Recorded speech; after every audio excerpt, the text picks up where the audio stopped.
Hello friends, welcome back. इस lecture में हम नया टॉपिक स्टार्ट करेंगे। टॉपिक का नाम है बेसिक अलजेब्रा और ये हमारा लेक्चर नंबर 58 है जो VLW मैथमेटिक्स का सिलेबस हमने स्टार्ट किया था। अगर आपने अभी तक प्रीवियस लेक्चर नहीं देखे तो वो लेक्चर आपको प्लेलिस्ट में मिल जाएंगे। पहले इस लेक्चर में हम कुछ बेसिक डेफिनेशन एक्सेट्रा पढ़ेंगे और उसके बाद फिर हम आगे क्वेश्चन करेंगे। और ये बेसिक सी चीजें हैं, ये आपको ऐसे पता भी होंगे सिर्फ रिकॉल करने के लिए।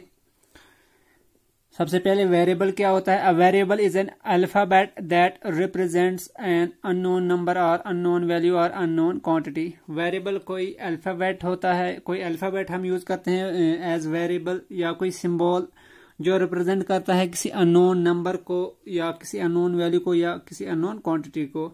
मतलब उस वेरिएबल का हमें पता नहीं होता है वो क्या वैल्यू होगी, तो हम उससे रिप्रेजेंट करते हैं किसी क्वांटिटी को या किसी नंबर को या किसी अननोन वैल्यू को। जैसे कि एग्जांपल ABC XYZ एटसेट्रा, ये सब वेरिएबल्स हम जब क्वेश्चन में यूज होते हैं, जो आपने क्वेश्चन में देखा होगा, जैसे कुछ लिखा होगा 7x + 5y एटसेट्रा, तो जो x और y वो उसमें वेरिएबल होते हैं। और इसी तरह a variable can take various values, मैंने पहले भी बताया, वेरिएबल वेरियस वैल्यूज ले सकता है। It's value is not fix, इसकी वैल्यू फिक्स नहीं होती। जैसे A, B और C होगा, A की वैल्यू कुछ भी हो सकती है, 1 भी हो सकती है, 2 भी हो सकती है, 3 भी हो सकती है, 100 भी हो सकती है, कुछ भी हो सकती है। इसी तरह जितने भी वेरिएबल्स हैं उनकी वैल्यू फिक्स्ड नहीं होती है। फिर है कांस्टेंट। और constant has a fixed value, constant की फिक्स्ड वैल्यू है, इसका नाम ही कांस्टेंट है, तो ये वैल्यू फिक्स्ड होती है। जैसे कि एग्जांपल है 4, 2, 100, -10, 20 एटसेट्रा, तो इनकी फिक्स्ड वैल्यू है, ये चेंज नहीं होंगे। 4 हमेशा 4 ही रहेगा, इसके अलावा इसकी कोई और वैल्यू नहीं होगी। 2 भी हमेशा 2 ही होगा। तो मतलब कांस्टेंट वो नंबर हुआ, वो टर्म है या वो चीज है, कोई चीज जो फिक्स्ड होती है, तो उसको हम कांस्टेंट कहते हैं। For example, in 4x + 3y, here 4, 3 are constant, x and y are variable। और ये जो पूरी टर्म ये है 4x + 3y, इसको हम कहते हैं एक्सप्रेशन। ये नीचे हम पढ़ेंगे एक्सप्रेशन क्या होता है, अलजेब्रिक एक्सप्रेशन क्या होता है। तो इस एक्सप्रेशन में कांस्टेंट क्या है, 4 और 3, और वेरिएबल है x एंड y। इसी तरह टर्म्स क्या होता है, तो ये एग्जांपल से हम समझेंगे। फॉर एग्जांपल हमने यही एक्सप्रेशन लिया 4x + 3y, 4x + 3y ये बना है दो टर्म्स से, जो एक है 4x और दूसरा है 3y। इस 4x और 3y इनको हम टर्म्स कहते हैं। Here 4x and 3y are terms.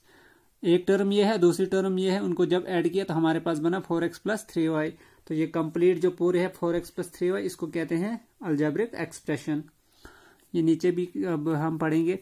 और इसी तरह से 4x - 7 में ये एक एक्सप्रेशन है पूरी, इसमें से टर्म्स कौन कौन से हैं, 4x एंड -7।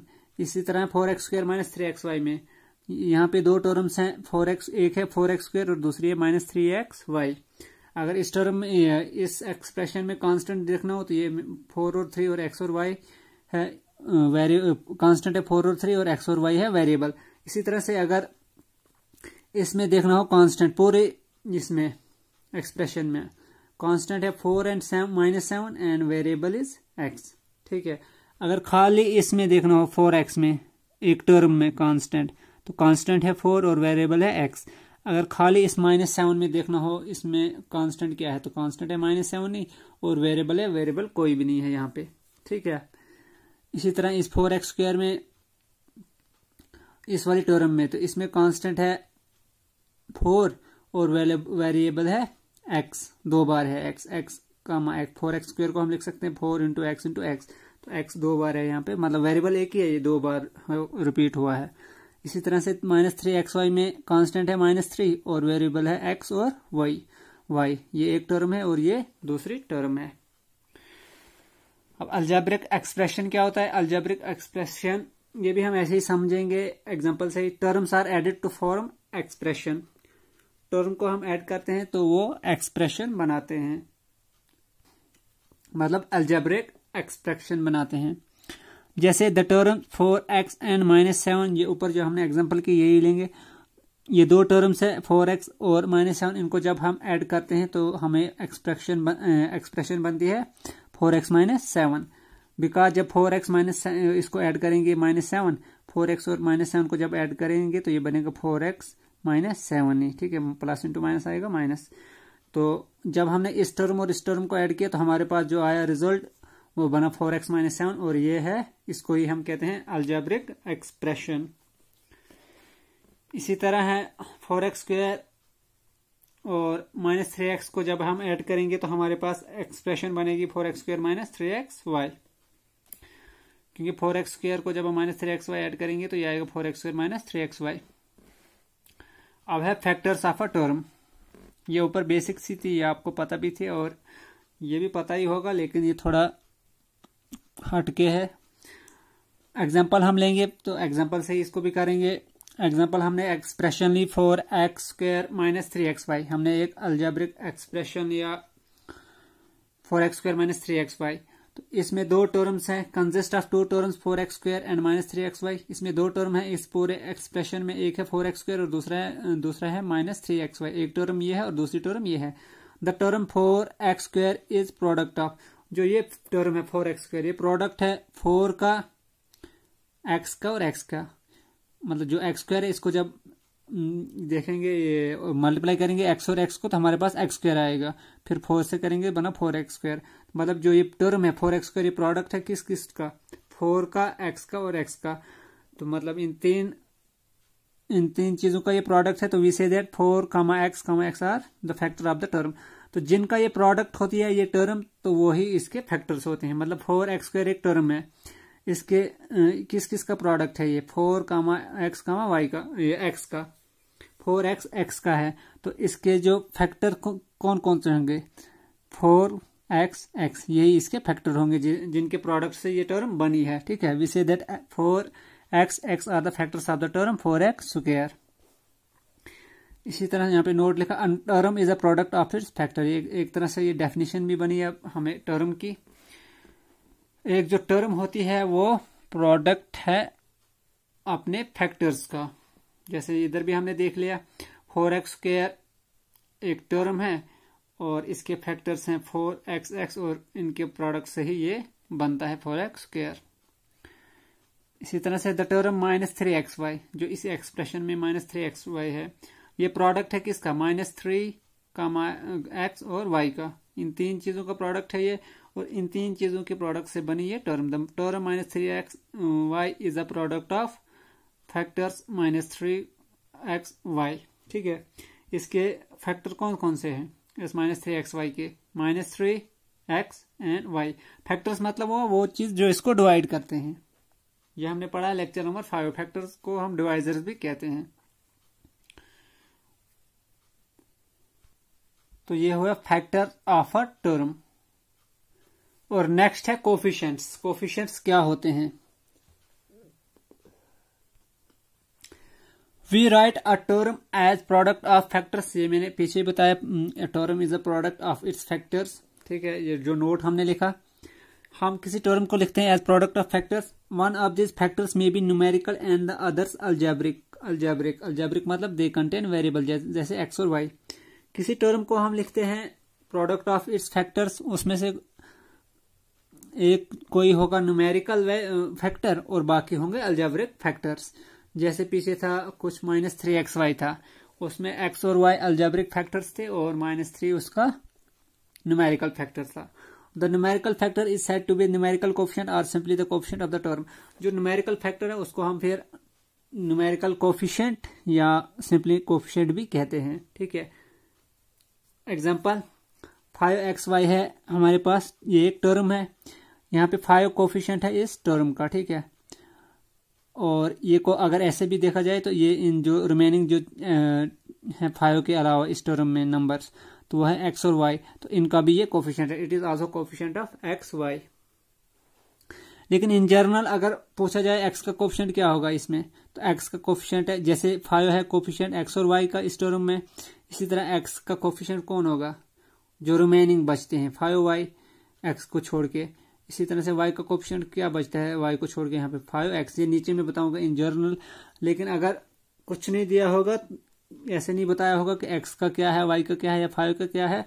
ऐसे सीधा बोला होगा कि इस टर्म में क्या है कोफिशिएंट, तो फिर न्यूमेरिकल वैल्यू को ही लेना, ठीक है। जैसे 5xy is a coefficient of the term, ठीक है। तो लेकिन ये भी कोफिशिएंट हो सकता है, ये भी, अब डिपेंड करता है कि कैसे पूछा गया हो। इसी तरह इन 10xyz, 10xyz ये एक टर्म है, तो इसमें जो x और y और z का कोफिशिएंट है या टर्म का कोफिशिएंट भी 10 होगा और xyz का भी 10 होगा, ठीक है। इसी तरह से अगर x का निकालना होता तो x का आएगा कोफिशिएंट 10yz, x को छोड़ के जो बचते हैं, z का आता 10xy, ठीक है। लेकिन इन जनरल अगर पूछा जाए कि क्या है कोफिशिएंट, तो फिर आपने न्यूमेरिकल वैल्यू लेनी है, तो फिर 10 आएगा। इसी तरह से इसमें इस टर्म में -7x² y², इसमें कोफिशिएंट है -7, ठीक है। -7 is the coefficient of x² का भी और ओवरऑल टर्म का भी, ठीक है। तो इस कोफिशिएंट भी आपको आ गई होगी समझ। अब या तो न्यूमेरिकल वैल्यू भी हो सकता है या ये अलजेब्रिक जो ये हमारे पास जो वेरिएबल, ये भी कोफिशिएंट हो सकते हैं, डिपेंड करता है कि कैसे पूछा गया हो।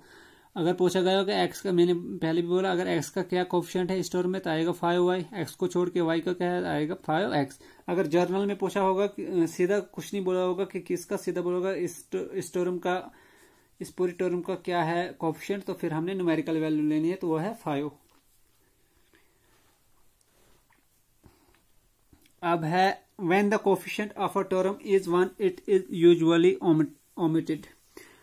अगर किसी टर्म का कोफिशिएंट 1 है, +1 है, मतलब पॉजिटिव है, 1 है, तो उसको हम यूजुअली ओमिट करते हैं, मतलब उसको हम लिखते नहीं हैं। फॉर एग्जांपल x है, example 1:x is written as x, मतलब x होगा, इसका मतलब इसका कोफिशिएंट क्या है 1, लेकिन हम 1 लिखते नहीं है, 1 × x ही रहेगा, तो हम 1 × x को सीधा x लिखते हैं। तो अगर कोफिशिएंट ऑफ x क्या होगा, तो कोफिशिएंट ऑफ x होगा, इसको हम x को लिख सकते हैं 1 × x, तो कोफिशिएंट ऑफ x क्या होगा, x को छोड़ के जो नंबर है तो वो 1 है।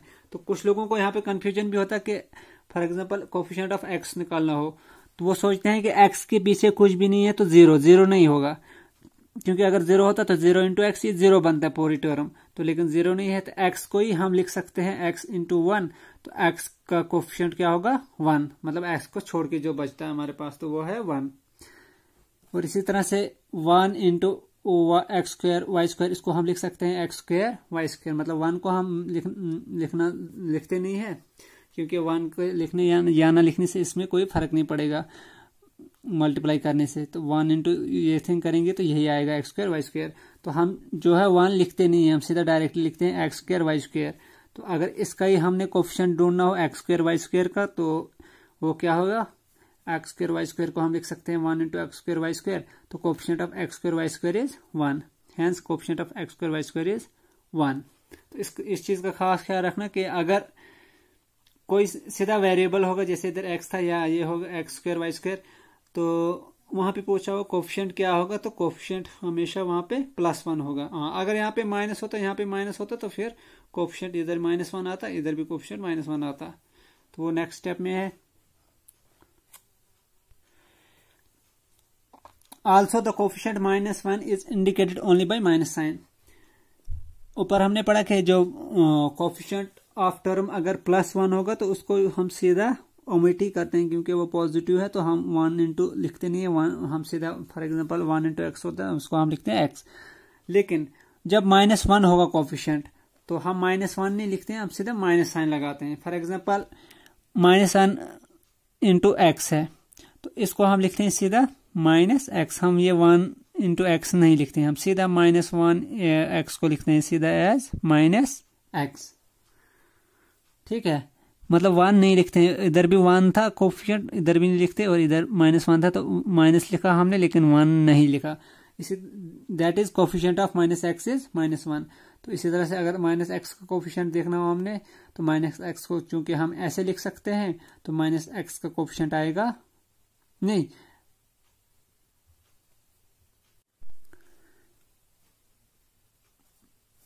That is coefficient of -x नहीं है, कोफिशिएंट ऑफ x। ये गलत हुआ यहाँ पे, और यहाँ पे भी गलती हुई है। ये अगर हमारे पास टर्म दी होगी -x, तो हमें पूछा गया होगा कि x का कोफिशिएंट क्या होगा, तो कोफिशिएंट ऑफ x होगा -1, क्योंकि इस माइनस को हम -1 लिख सकते हैं। -1 × 1 आएगा -x, ठीक है। -x को हम इस फॉर्म में लिख सकते हैं और कोफिशिएंट ऑफ x बचता, जो x के अलावा जो हमारे पास कोई नंबर बचा, तो वो बचा -1, तो कोफिशिएंट ऑफ x इज -1। इसी तरह से अगर ये वाली टर्म लेंगे हम -1x² y² को हम लिख सकते हैं -x² y², ठीक है। तो that is coefficient of x² y² क्या होगा, इस टर्म को हम इस फॉर्म में लिख सकते हैं और x² और y² का कोफिशिएंट क्या है -1, तो coefficient of x² y² is -1। तो ये हुआ कोफिशिएंट से रिलेटेड। अभी थोड़ा और है, ये मैंने ऊपर बता भी दिया था आपको, तो यहाँ रिटर्न में है। Sometimes the word coefficient is used in more general way. Thus we say that in the term 5xy, 5 is the coefficient of xy, x is the coefficient of 5y, y is the coefficient of 5x। मैंने पहले ही बताया ऊपर कि अगर हम अगर वहाँ पे नहीं बताया होगा तो फिर हमने न्यूमेरिकल लेना है, अगर बताया होगा कौन सा कोफिशिएंट है तो फिर हमने वेरिएबल वालों का भी देख सकते, वेरिएबल भी कोफिशिएंट हो सकता है, ठीक है। तो sometimes the word coefficient is more generally, thus we say that in the term 5 is the coefficient of x। तो इस टर्म में x और y का कोफिशिएंट क्या है 5। इसी तरह से x किसका कोफिशिएंट है, x is the coefficient of 5y, जो x को छोड़कर है, ये मैंने ऊपर भी बोला आपको। इसी तरह से y किसका कोफिशिएंट है, y is the coefficient of y को जो छोड़ के है, मतलब 5x का कोफिशिएंट है y, वही हमने लिखा y is the coefficient of 5x, और x is the coefficient of 5y, मतलब 5y का कोफिशिएंट 5y को छोड़ के जो बचता है x है, ठीक है। इसी तरह से अगर ऐसे होता है xy का कोफिशिएंट क्या है, मतलब दो को मिला के, वो तो यहाँ पे लिख भी दिया हमने, हाँ xy का कोफिशिएंट है 5, ठीक है। तो ये डिपेंड करता है कि कैसे पूछा गया हो। इसी तरह से दूसरी एग्जांपल है इन 10x y²।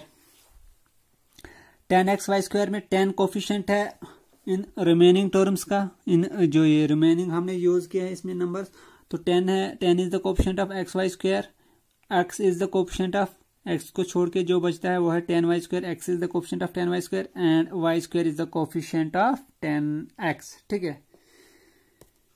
मतलब xy² का कोफिशिएंट क्या है, xy² को छोड़ के 10, 10y² का कोफिशिएंट क्या है, 10y² को छोड़ के जो बचता है वो बचता है x, तो आया x। 10x का कोफिशिएंट क्या है, 10x को छोड़ के जो बचता है that is y²। Thus, in this more general way, a coefficient may be either a numerical factor or an algebraic factor or a product of two or more factors। तो journal वे में अगर हम देखें तो कोफिशिएंट या तो वो कोई न्यूमेरिकल फैक्टर होगा, जैसे पीछे हमने देखा, जैसे 5xy के केस में 5 भी कोफिशिएंट था xy का, दैट इज 5 न्यूमेरिकल फैक्टर है।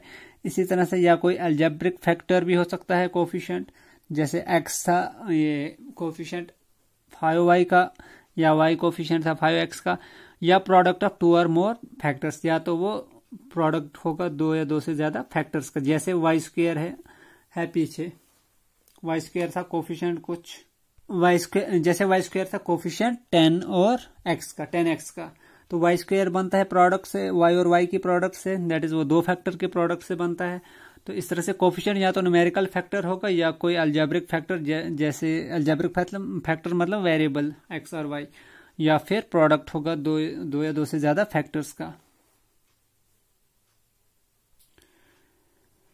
अब एक एग्जांपल करते हैं इसी पे कोफिशिएंट्स पे ही। What are the coefficients of x in the following expressions. कुछ एक्सप्रेशंस दी हैं और इनमें से हमने हर एक में ढूंढना है x का कोफिशिएंट। एक्सप्रेशन क्या है, first expression is 4x - 3y, next one is 8 - x + y, फिर है y² x - y, 3z - 5xz। ये डिफरेंट है, ये कोई एक ही क्वेश्चन नहीं है, ये एक है पार्ट है, ये दूसरा पार्ट है। मैं पार्ट में ही लिखता हूँ इनको थोड़ा, 1 2 3 एंड 4, ठीक है। तो हमने ढूंढना है किसका, x का कोफिशिएंट इनमें। तो यहाँ पे मैंने ये टेबल की फॉर्म में लिखा है सीरियल नंबर। फर्स्ट एक्सप्रेशन है 4x - 3y। पहले हम देखेंगे टर्म विद फैक्टर x, ठीक है, क्योंकि हमने कोफिशिएंट एक्स का देखना है तो हमने वही वाली टर्म्स लेनी है जिनमें एक्स भी होगा, ठीक है, टर्म विद फैक्टर एक्स। तो टर्म विद फैक्टर इसमें से कौन है जिसमें एक्स है, वो सिर्फ 4x है। 3-3y में एक्स कहीं भी नहीं है। अगर 3y एक्स भी होता यहाँ पे तो फिर हम वो भी लेते। तो यहाँ पे 4x है तो कोफिशिएंट क्या आएगा, तो 4x का कोफिशिएंट क्या है, कोफिशिएंट ऑफ x, तो x का क्या कोफिशिएंट है यहाँ पे 4। इसी तरह है दूसरी टर्म है 8 माइनस एक्स प्लस वाई, मतलब दूसरी एक्सप्रेशन। इसमें से टर्म विद फैक्टर x कौन सी टर्म है जिसमें x है, तो वो सिर्फ माइनस एक्स अकेला है। ये 3 टर्म्स है, एक ये है, दूसरी टर्म ये है, तीसरी टर्म ये है। इसी तरह से एक टर्म ये है, दूसरी टर्म ये है, तो x सिर्फ इस वाले में था। इसी तरह से इन 3 टर्म में से x किस वाली टर्म में है, सिर्फ माइनस एक्स में, तो लिखा माइनस एक्स। तो कोफिशिएंट ऑफ x क्या आएगा, कोफिशिएंट आया ऑफ x से पीछे भी हमने पढ़ा माइनस एक्स जब होगा तो coefficient of x equal to -1, क्योंकि माइनस एक्स को हम लिख सकते हैं -1 इंटू एक्स। अच्छा, अब नेक्स्ट एक्सप्रेशन है y² x माइनस वाई। ये एक टर्म है, ये दूसरी टर्म है, तो हमने वो वाली टर्म लेनी है टर्म विद फैक्टर x जिसमें x भी हो। तो वो कौन सी है, वो ये वाली है, तो लिखा हमने y² x। तो अब कोफिशिएंट ऑफ x क्या होगा, कोफिशिएंट ऑफ x, तो कोफिशिएंट ऑफ x होगा x को छोड़ के जो है यहाँ पे, तो वो है y²। अब इसी तरह से है लास्ट वाली 3z माइनस 5xz, ये हमारी एक्सप्रेशन है। और इसमें भी हमने लेना है वो वाली टर्म जिसमें x हो। एक टर्म ये है, दूसरी टर्म ये है, तो इसमें x है नहीं तो ये नहीं लेंगे हम, क्योंकि हमें x का कोफिशिएंट देखना है। तो हम ये वाली लेंगे -5xz, तो हमने ली -5xz, तो कोफिशिएंट ऑफ x क्या है, x के अलावा जो इसमें है, तो x के अलावा है -5z। ये मैंने समझ के लिए ऐसे लिखा, अब आप डायरेक्टली देख सकते हो। फॉर एग्जांपल इस एक्सप्रेशन में देखना है कोफिशिएंट ऑफ x, ये सिर्फ समझ के लिए है। तो आप डायरेक्टली चूज करोगे कि यहाँ पे x है नहीं तो इसमें कोफिशिएंट नहीं होगा, तो कोफिशिएंट सिर्फ 4 होगा x का। इसमें यहीं पे x है तो x के कोफिशिएंट यहाँ पे -1 आएगा। इसमें यहाँ पे है x तो x का कोफिशिएंट है y²। इसमें यहाँ पे है x तो x का कोफिशिएंट है -5z। नेक्स्ट है like and unlike terms. Like और अनलाइक टर्म्स क्या होता है, इस तरह से हमने फ्रैक्शन में भी पढ़ा था, लाइक एंड अनलाइक फ्रैक्शंस। इसी तरह यहाँ पे भी है लाइक एंड अनलाइक टर्म्स। पहले हम लाइक टर्म्स पढ़ते हैं। When, this is when the terms have the same algebraic factors, that is those factor which contain variables। algebraic factor मतलब वो जिसमें वेरिएबल में होते हैं, जैसे x और y, वो वाले factors। तो when the terms have the same algebraic factors they are known as like terms। अगर कोई 2 टर्म्स हैं या 3 टर्म्स हैं, अगर उनके algebraic factors सेम होंगे, मतलब x y और z तीनों में सेम होगा, वहां पे भी वही होगा, फर्स्ट वाली टर्म में भी, सेकंड वाली टर्म में भी, या थर्ड वाली में जितनी भी होंगी, तो उस टाइप की टर्म्स को हम लाइक टर्म्स कहते हैं। जैसे एग्जांपल है in the expression 2xy minus 3x plus 5xy minus 4। हमने ये एक एक्सप्रेशन लिया है और इसमें हम देखते हैं कुछ लाइक टर्म्स के बारे में। तो look at the term 2xy and 5x। हमने इसमें से एक टर्म ये ली और दूसरी टर्म ये ली। The factors of 2xy are, 2xy के क्या फैक्टर है, पहले फैक्टर देखते हैं। तो 2x और y, 2x एंड y। इसी तरह से फैक्टर ऑफ 5xy आर, इसके फैक्टर क्या है, 5x और y, और 5x एंड y, क्योंकि टर्म बनी होती है प्रोडक्ट ऑफ फैक्टर से। Thus their algebraic factors are same. लेकिन हमें कांस्टेंट नहीं देखना, यहाँ पे भी कांस्टेंट डिफरेंट है, यहाँ पे भी डिफरेंट है। लेकिन डेफिनेशन जो लाइक टर्म्स की है वो है इनके अलजेब्रिक फैक्टर सेम होने चाहिए। तो यहाँ पे अलजेब्रिक फैक्टर क्या है 2xy में, x और y, और यहाँ पे भी 5xy में अलजेब्रिक फैक्टर क्या है, x और y। तो इसलिए 10 their algebraic factors are same. तो इनके दोनों के 5xy और xy जो टर्म्स हैं, इन दोनों के अलजेब्रिक फैक्टर सेम हैं। मैंने लिखा भी है that is x and y। Therefore अगर अलजेब्रिक फैक्टर सेम हो, वही डेफिनेशन है, तो हम कहते हैं उन टर्म्स को like. Therefore 2xy and 5xy are like terms. ठीक है, सिर्फ अलजेब्रिक का देखना है, कांस्टेंट जो भी हो, यहाँ पे जैसे कांस्टेंट 2 है, यहाँ पे 5 है, कांस्टेंट डिफरेंट है, कांस्टेंट से हमें कोई मतलब नहीं है। हमें सिर्फ जो ये वेरिएबल सेम होने चाहिए, मतलब जो अलजेब्रिक फैक्टर्स है इस टर्म का और इस टर्म का, ये सेम होने चाहिए।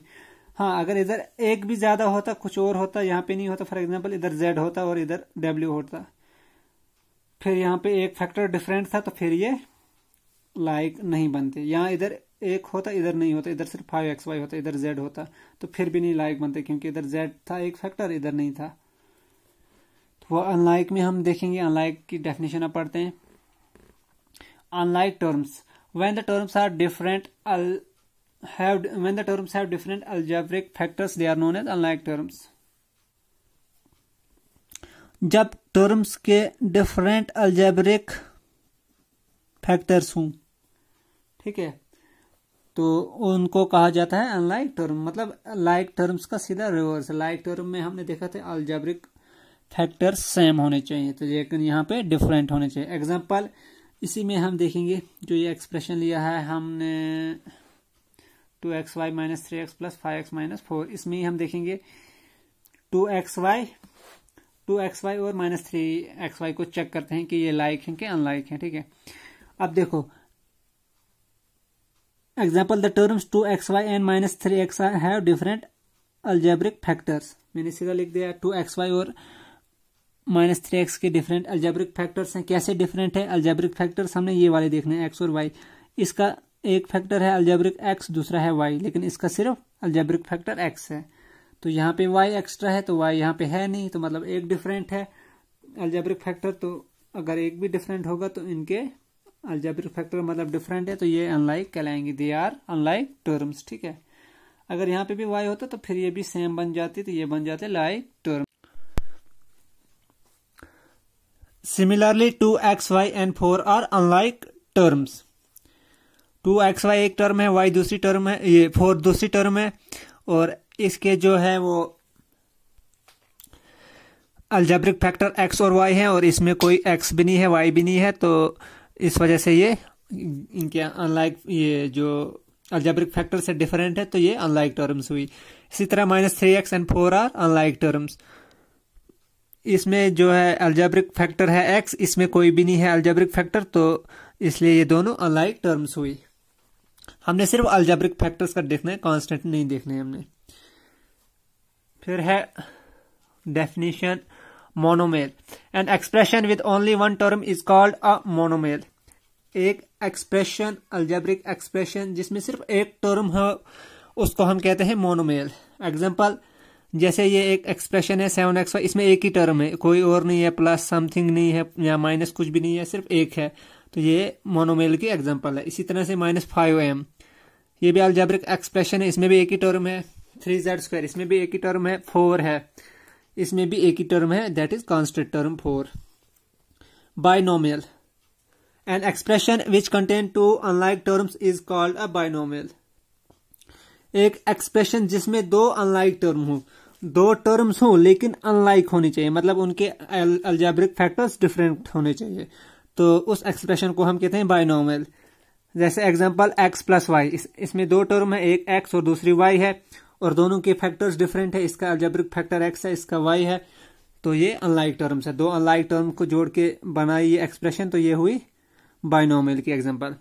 इसी तरह m-5, इसमें एक अलजेब्रिक, ये भी 2 टर्म से बनी है, m और 5 से, m और -5 से। इसमें एक अलजेब्रिक फैक्टर है m, इसमें कोई भी नहीं है। इसी तरह से mn प्लस 4m, ये भी बाइनोमियल की एग्जांपल है। इसमें अलजेब्रिक फैक्टर है m और n, इसमें सिर्फ m है अलजेब्रिक फैक्टर। इसी तरह a² माइनस b², ये सारी एग्जांपल है बाइनोमियल की। इसमें अलजेब्रिक फैक्टर है a और a, मतलब a है 2 बार, और इसमें अलजेब्रिक फैक्टर है b, सेम नहीं है, अलजेब्रिक फैक्टर डिफरेंट है, जो अनलाइक, ये हुए अनलाइक। तो अनलाइक टर्म्स, वो एक्सप्रेशन जिसमें 2 अनलाइक टर्म्स हो, उसको हम कहते हैं बाइनोमियल। इसी तरह है ट्राइनोमियल। ट्राइनोमियल होता है an expression which contain 3 unlike terms is called trinomial. इसी जिस तरह बाइनोमियल है, इसी तरह ये भी है, लेकिन 3 अनलाइक टर्म्स होने चाहिए। एक एक्सप्रेशन जिसमें 3 अनलाइक टर्म्स है, उसको हम कहते हैं ट्राइनोमियल।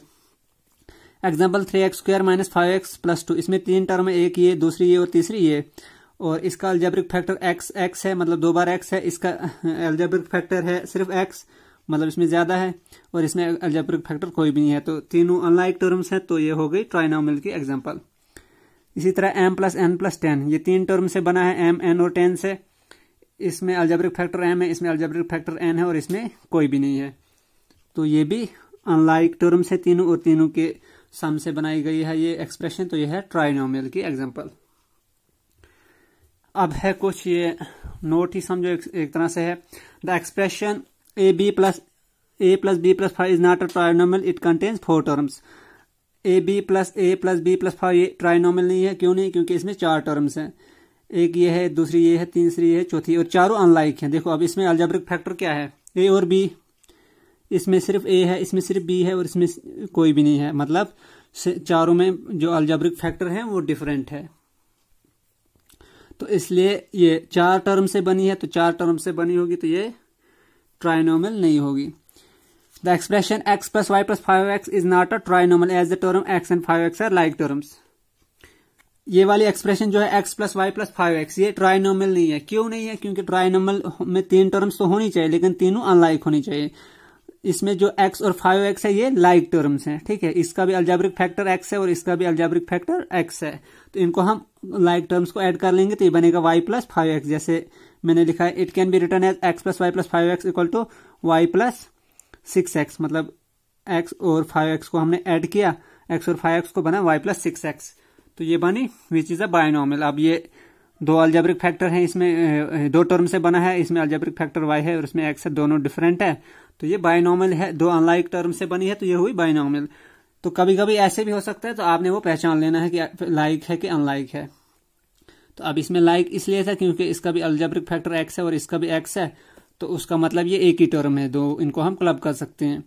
तो ये सिर्फ बनेगी 2 टर्म्स। ये एक्सप्रेशन को जब हम इसको क्लब करेंगे ये बनेगा y प्लस 6x, मतलब ये बाइनोमियल बनेगा। तो उसके अलावा है अब ये इन जर्नल एन एक्सप्रेशन विद 1 और मोर terms is called a polynomial. और जर्नल में वो हम बोलते हैं कोई एक्सप्रेशन जिसमें एक या एक से ज्यादा टर्म्स हो उसको पॉलिनोमियल कहते हैं। Thus a monomial, a binomial and a trinomial are all polynomials. इसी तरह देयरफॉर ये जो मोनोमियल और बाइनोमियल और ट्राइनोमियल ये सब पॉलिनोमियल्स हैं, ठीक है। होप ये आपको समझ आई होगी मोनोमियल क्या होता है, बाइनोमियल क्या और ट्राइनोमियल क्या होता है। बाय और ट्राई में ख्याल रखना कि अनलाइक टर्म से बनी होनी चाहिए एक्सप्रेशन, ठीक है। नहीं तो जैसे इधर हमने देख लिया कि ये तो दिखने में 3 टर्म्स है, लेकिन ये 2 लाइक होने की वजह से ये 3 नहीं है, ये एक्चुअली 2 ही टर्म्स है।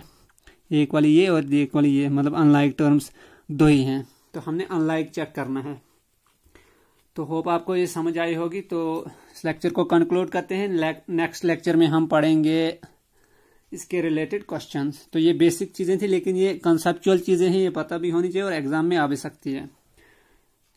और वीडियो को कंक्लूड करते हैं। Thanks for watching.